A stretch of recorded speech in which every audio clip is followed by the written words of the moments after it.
अस्सलाम वालेकुम, welcome back to my channel education universe. Last couple of lectures में हमने रेडियल वेलोसिटी मेथड और ट्रांजिट मेथड पर एक डिटेल्ड डिस्कशन की थी और हमने इन मेथड्स की जो टेक्निक्स हैं उनके बारे में हमने एक्सटेंसिवली जो है वो डिस्कशन की थी और हमने सीखा था कि किस तरह इन दो टेक्निक्स को यूज़ करके हमने अब तक हज़ारों एक्सोप्लैनेट्स जो हैं डिस्कवर कर लिए हैं। आज के लेक्चर का मौजू है कि हम इन दो टेक्निक से इकट्ठा किया जाने वाला जो डाटा है, जो इंफॉर्मेशन है, उसकी मदद से हम उन एक्सोप्लैनेट्स के बारे में, उनकी फिजिकल प्रॉपर्टीज़ के बारे में मज़ीद क्या सीख सकते हैं। अब सबसे पहले we have to review Kepler's laws of planetary motion, क्योंकि अगर हमने एक्सोप्लैनेट्स की फिजिकल प्रॉपर्टीज़ के बारे में सीखना है, उनको कैलकुलेट करना है, so we have to use these laws. अगर आप फर्स्ट टाइम इनके बारे में जान रहे हैं, पढ़ रहे हैं, so don't worry, we will review it in a detailed manner. So जो पहला लॉ है केपलर का, वो सिर्फ ये कहता है कि जो सियारे होते हैं, जो प्लैनेट्स होते हैं, उनका जो ऑर्बिट होता है, उसकी जो शेप होती है बेसिकली वो एक पिचके हुए दायरे जैसी होती है, एन ओवल शेप। और इस शेप को वैसे हम मैथमेटिक्स में इलिप्स कहते हैं। किसी भी इलिप्स के दो फोकस होते हैं और जो स्टार होता है जिसके गिर्द वो सियारा गर्दिश कर रहा है, वो उन दो फोसाई में से किसी एक फोकस पर मौजूद होता है। सेकेंड लॉ क्या कहता है कि जो सियारा है, it sweeps out equal areas in equal intervals of time. In other words, जब वो सियारा अपने सूरज से, अपने सितारे से दूर होगा तो उसके मूव करने की, उसकी ऑर्बिट करने की जो रफ्तार है वो सुस्त हो जाएगी।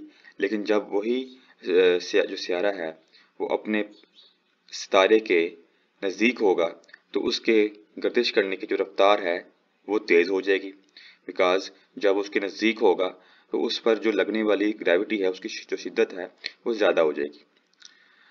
इन सिंपल वर्ड्स, ये जो सेकंड लॉ है ये basically law of conservation of angular momentum को शो करता है। थर्ड लॉ जो हमने सीखना है वो ये है कि उस सियारे के ऑर्बिटल पीरियड का जो स्क्वायर है वो प्रोपोर्शनल होता है उसके सेमी मेजर एक्सिस के क्यूब के। अब सिंपल वर्ड्स में मैं आपको ये बताऊं तो जो ये ए लिखा हुआ है इसको हम सेमी मेजर एक्सिस कहते हैं। बेसिकली ये रेडियस है उस सियारे के ऑर्बिट का,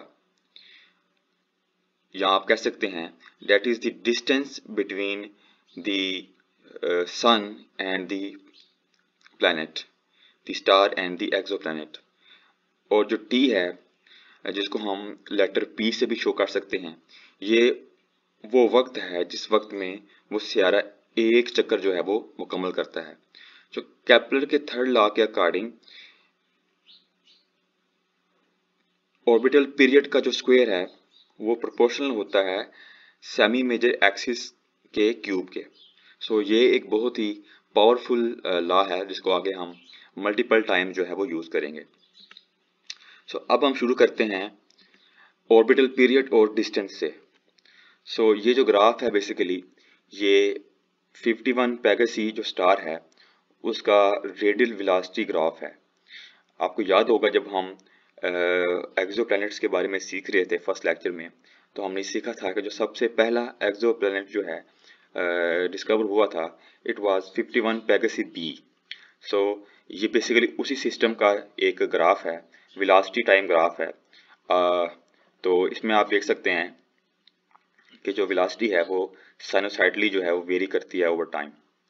सो इस ग्राफ के अंदर आपके पास मुख्तलिफ पैरामीटर्स लिखे हैं, मुख्तलिफ इंफॉर्मेशन लिखी है इस स्टार के बारे में। फॉर एग्जांपल इसका जो पीरियड है ये 4.231 डेज है, इसकी जो स्पीड है मोशन की वो 56.04 मीटर पर सेकंड है, इसकी जो इलेक्ट्रिसिटी है, अब ये हमारे काम की इंफॉर्मेशन नहीं है, लेकिन बेसिकली ये जो ई होता है ये बताता है कि जो सियारे का ऑर्बिट है वो कितना बैजवी है, how Oval shaped is the orbit. और ये नंबर जितना जीरो के नजदीक होता है उतना ही वो जो ऑर्बिट है वो सर्कुलर होता है। Anyhow, by invoking Kepler's first law, Kepler का जो फर्स्ट लॉ है उसको यूज करके we can claim that the point in the data where the cycle begins to repeat indicates the point at which the planet has completed one orbit। आप देख सकते हैं इस डाटा में बेसिकली ये डाटा तो बेसिकली स्टार का है, लेकिन it serves the same purpose. हम ये कह रहे हैं कि यहाँ से लेकर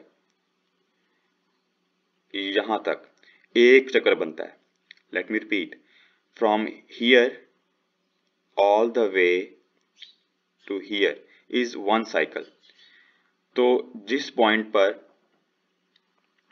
ये जो डाटा है, ये जो साइकिल है, ये खुद को रिपीट करता है, हम ये दावा कर सकते हैं कि इस पॉइंट पर उस सियारे ने अपने स्टार के गिर्द एक चक्कर मुकम्मल कर लिया है।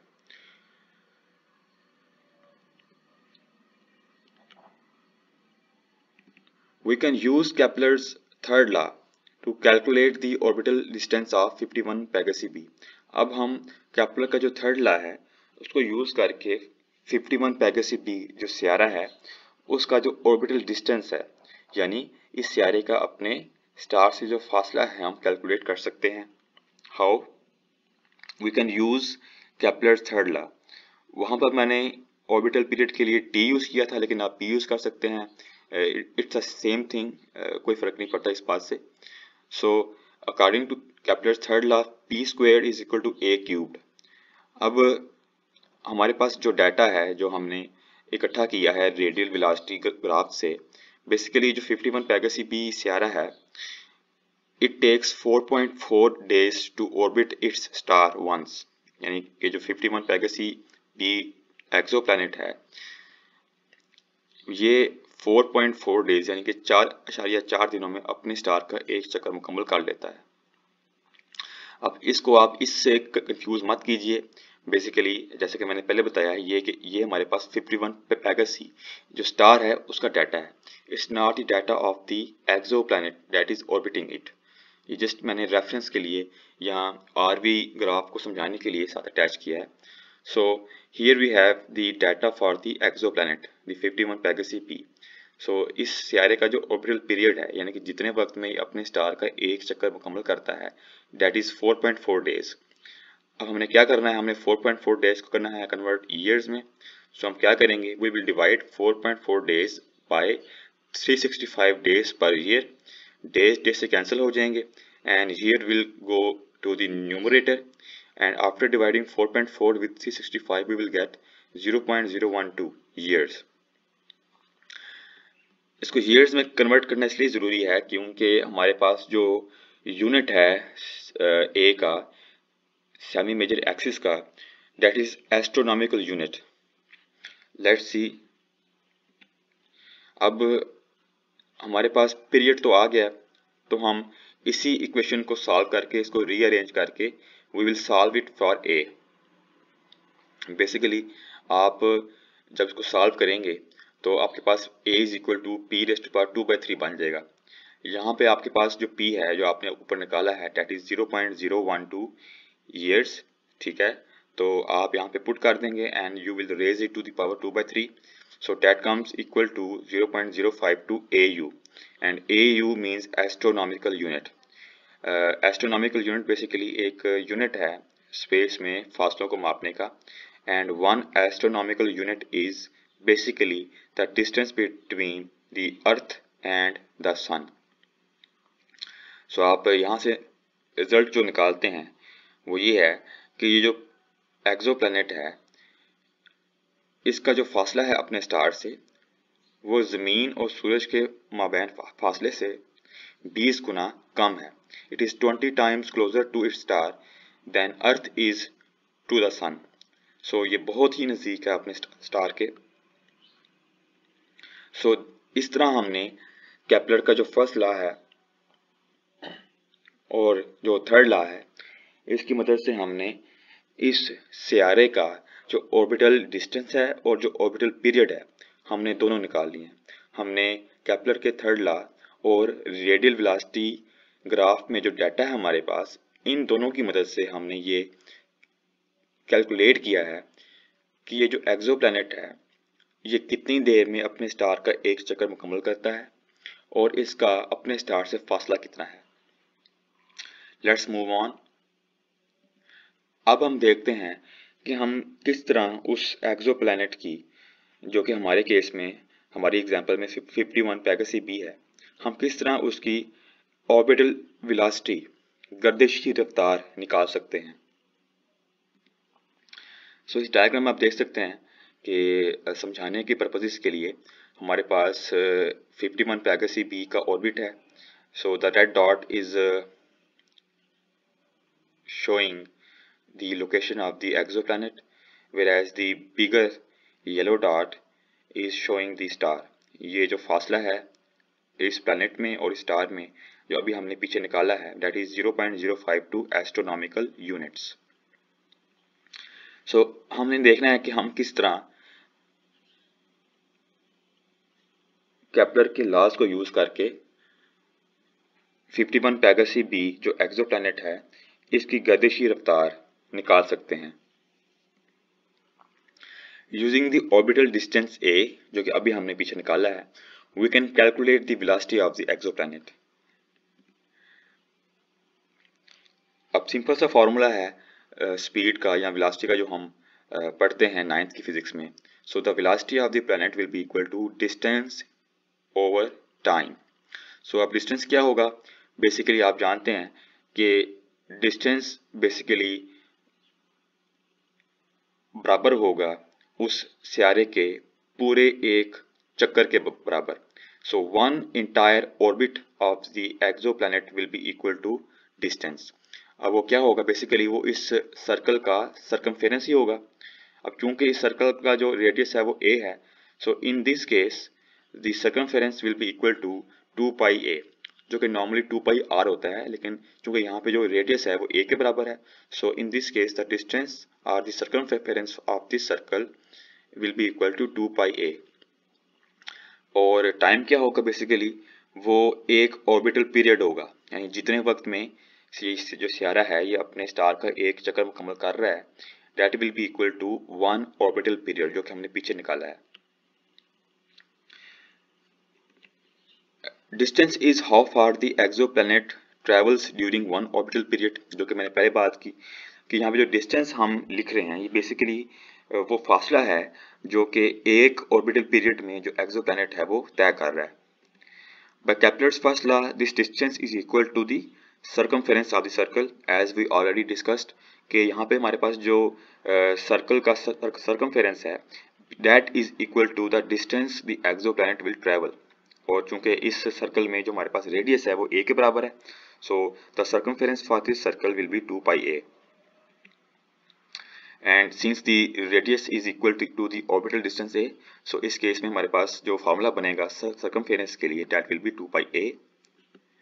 अब हम यहाँ पे वैल्यूज पुट करेंगे।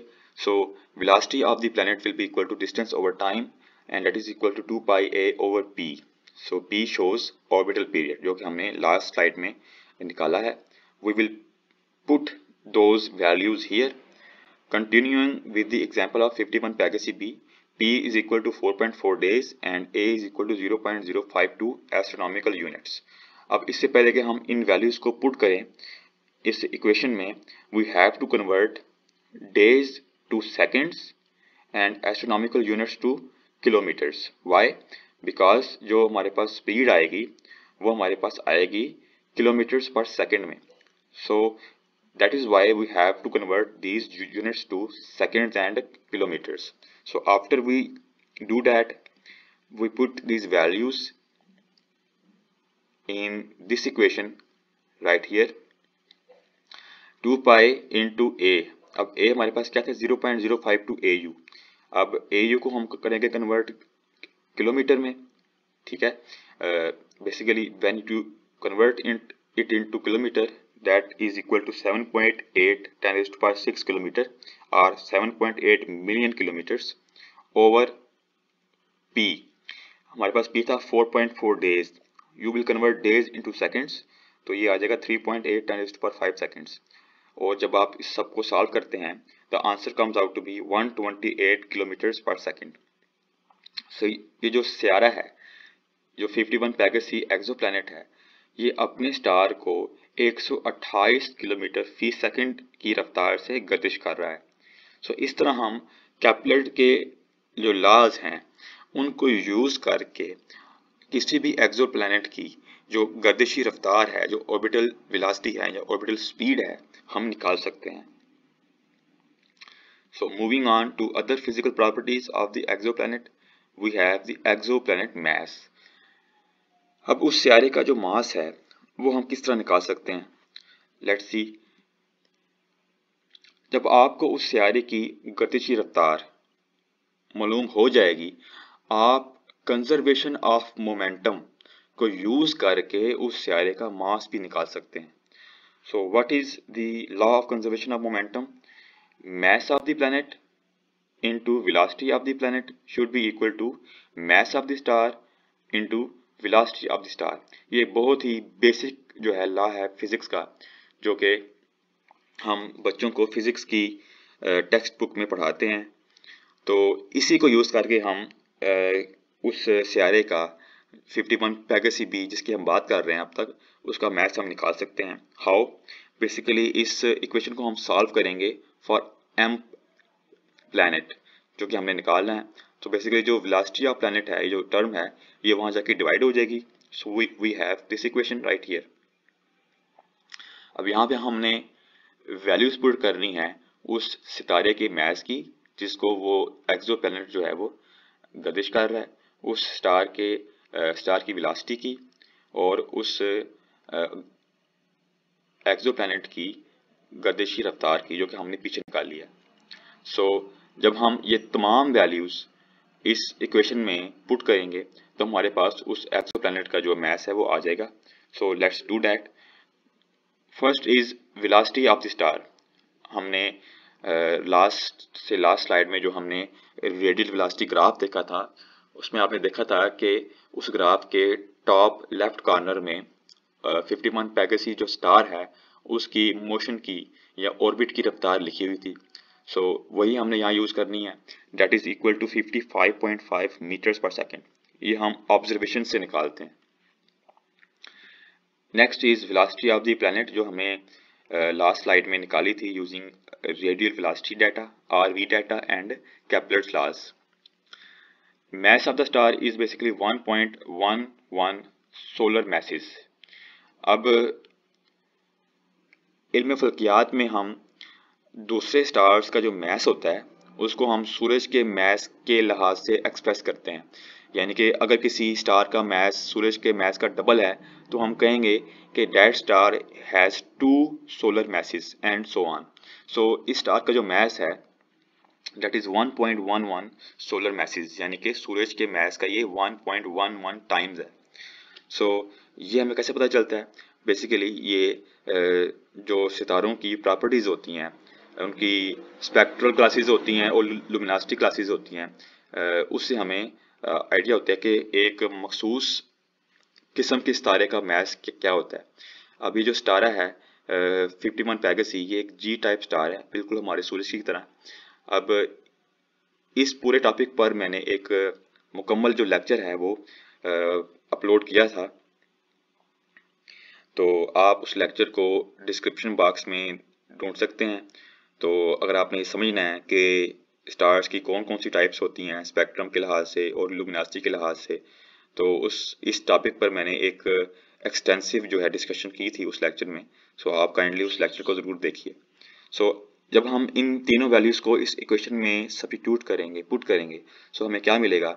सो mass of the planet is equal to, अब हम जब इन तमाम वैल्यूज़ को यहाँ पुट करेंगे तो हमें इस सियारे का जो मास है वो मिल जाएगा।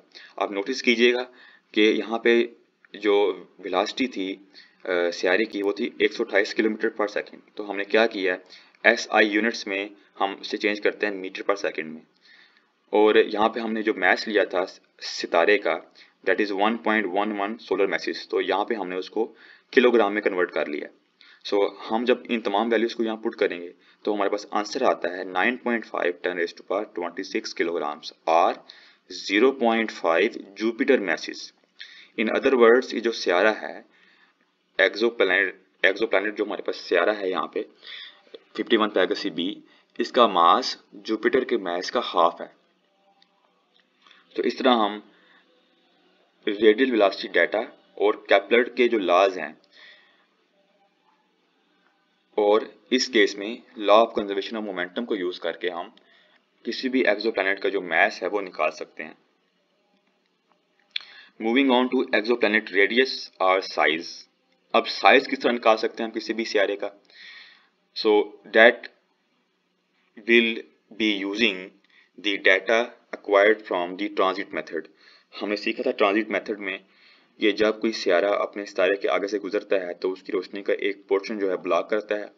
सो उस केस में हमारे पास क्या होता है कि जो लाइट कर्व होती है उस सितारे की, उसमें एक मोमेंटरी जो है वो डिप आती है, कुछ लम्हों के लिए, कुछ वक्त के लिए उस स्टार की जो रोशनी है वो कम हो जाती है। अब उस ट्रांजिट की जो डेप्थ है, जो गहराई है, वो डिपेंड करती है उस सियारे के साइज पर। अगर सियारा छोटा होगा तो इसकी डेप्थ कम होगी, अगर सियारा बड़ा होगा तो डेप्थ ज़्यादा होगी। सो इट मीन्स जो डेप्थ है, जो ट्रांजिट की गहराई है, that is basically a ratio of the size of the star to the size of the exoplanet. So हम ट्रांजिट डेप्थ को, इस ट्रांजिट की गहराई को, यहाँ से लेकर यहाँ तक जो गहराई है, इसको यूज करके हम उस सियारे का जो साइज है या जो रेडियस है हम निकाल सकते हैं। कैसे निकाल सकते हैं देखते हैं। We can use the information provided by the transit method to calculate the physical size of the exoplanet. ठीक है, the transit depth measures how much the starlight is dimmed during transit. कि जो ट्रांजिट की depth होती है वो इस चीज का पैमाना होती है कि जो स्टारलाइट है वो ट्रांजिट के दौरान कितनी मदम हुई है, कितनी डिम हुई है। सो यहाँ पे हमारे पास जो फॉर्मूला है वो ये है कि जो ट्रांजिट की डेप्थ है, बेसिकली ये जो पूरी की पूरी टर्म है यहाँ पे, this term that is basically the transit depth. इस ट्रांजिट की जो गहराई है, ये पूरी इक्वेशन जो है ना, ये पूरी जो टर्म है इसको शो कर रही है। And that is equal to, that should be equal to the ratio of the radius of the planet to the ratio to the radius of the star।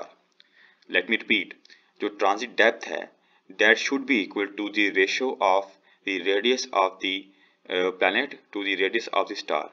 जितना सियारा बड़ा होगा of course वो उतनी ही रोशनी को block करेगा और उतनी ही ये ट्रांजिट डेप्थ जो है वो ज़्यादा होगी। मीन्स ये दोनों चीज़ें एक दूसरे के प्रोपोर्शनल हैं। सो यहाँ से हम जो है किसी भी सियारे का जो रेडियस है या जो फिजिकल साइज है हम निकाल सकते हैं। A larger planet blocks more starlight, so the transit depth is related to the physical radius of the exoplanet। इसी इक्वेशन को जब हम रीअरेंज करेंगे तो हमें क्या मिलेगा?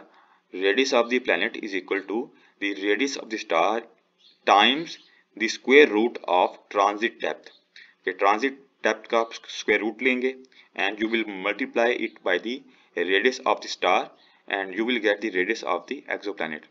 अब अगेन जो स्टार का रेडियस है उसकी यहाँ कोई वैल्यू नहीं लिखी हुई। बेसिकली स्टार्स का जो साइज होता है उसका हम तयन करते हैं उनकी लुमिनोसिटी क्लास से। लुमिनोसिटी क्लास क्या होती है? इसकी मैंने डिटेल जो डिस्कशन है एस्ट्रोफिजिक्स लेक्चर सीरीज के एक लेक्चर में की थी और उस लेक्चर का उन्वान था स्पेक्ट्रल क्लासिफिकेशन ऑफ स्टार्स। तो आप काइंडली उस लेक्चर को देखिए अगर आपने समझना है कि स्टार्स के जो साइज होते हैं, जो रेडियाई होते हैं, उनका तयन हम इल्म फल्कियात में कैसे करते हैं। सो बेसिकली इस स्लाइड में हमने सीखा कि ट्रांजिट डेप्थ की मदद से हम किसी भी एक्सो प्लैनेट का जो रेडियस है या जो साइज है हम निकाल सकते हैं। Last but not least, exoplanet density, कसाफत। अब जब हमें उस सियारे का मास भी पता चल गया और उसका साइज भी पता चल गया, सो ऑफ कोर्स हम एक सिंपल इक्वेशन को यूज करके उसकी जो औसत डेंसिटी है, जो मीन डेंसिटी है, हम निकाल सकते हैं। So density is basically equal to mass by volume. So हमने मास भी निकाल लिया पीछे, और हमने चूंकि उस सियारे का जो रेडियस है वो निकाल दिया है, तो हम सिंपली 4/3 पाई आर क्यूब के फॉर्मूले में उसका रेडियस पुट करके उसका वॉल्यूम भी निकाल सकते हैं। और अगर हम उस सियारे के मास को उसके वॉल्यूम से डिवाइड करें तो हमारे पास उसकी एक औसत density, mean density, average density है जो है वो आ जाएगी। अब डेंसिटी को जान के हमें फायदा क्या होगा?